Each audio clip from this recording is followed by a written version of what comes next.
భద్రాద్రి కొత్తగూడెం జిల్లా కొత్తగూడెం మున్సిపాలిటీ అధికారులు పన్నులు వసూలు చేయనీకి చెత్త పట్టుకపోయే బండ్లకు మైకులు పెట్టి మరీ ప్రచారం చేస్తున్నారన్న వార్త మన రచ్చబండ ముచ్చట్లలో చెప్పుకున్నాం కదా. ఇక వాళ్ళు ఆ బిల్లులు వసూలు చేయనీకి ఎంత గోస పడుతున్నారో ఈ ముచ్చట చూస్తే మీకే పురాగ సమజైతది. చూద్దాం పండ్రి. మీరు ఫాదర్ లెవెల్లో ఉన్నారు, మేము చిన్న ఉద్యోగస్తులు, మేము అసలు వ్యతిరేకించాం, మీ ఆర్డర్ని ఓబే చేయడానికి రెడీ. కానీ మేము పనిచేసే క్రమంలో మమ్మల్ని ఎందుకు సార్ ఇబ్బంది పెడతాం? ఒక్కొక్కరికి శోకాలు నోటీస్ ఇచ్చారు, అయినా మా ఏదైనా మేము దాన్ని రాసిచ్చాము.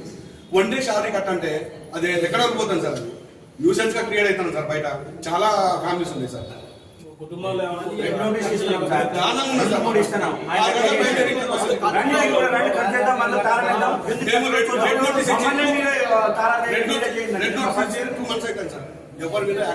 ఇన్నరా బిల్ కలెక్టర్ల ఆవేదన ఎట్లున్నదో. మీదుండే అధికారులు బిల్లులు వసూలు చేయాలని ఒత్తిడి పెడుతుండే వరకు మస్తు ఇబ్బంది పడుతున్నారట. ఖమ్మం మున్సిపల్ కార్పొరేషన్ పరిధిలో రోజుకు ₹1,00,000 పన్నులు వసూలు చేయాలని టార్గెట్ పెట్టి మరీ టార్చర్ పెడుతున్నారని బాధపడుతున్నారు బిల్ కలెక్టర్లు. టార్గెట్ పూర్తి చేయని బిల్ కలెక్టర్లకు షోకాస్ నోటీసులు ఇస్తున్నారట, జీతం సుతం కట్ చేస్తున్నారట. ఇదెక్కడి న్యాయం సారు? చిన్న చిన్న ఉద్యోగుల మీద ఇట్లా ప్రతాపం చూయిస్తారా అని ప్రశ్నించిర్రు. ఇక వీళ్ళ మాటలిన అసిస్టెంట్ కమిషనర్ సార్ ఏమన్నాడో ఇనుండ్రి.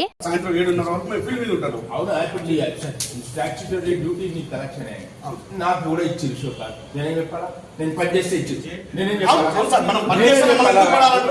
చెప్పాలి?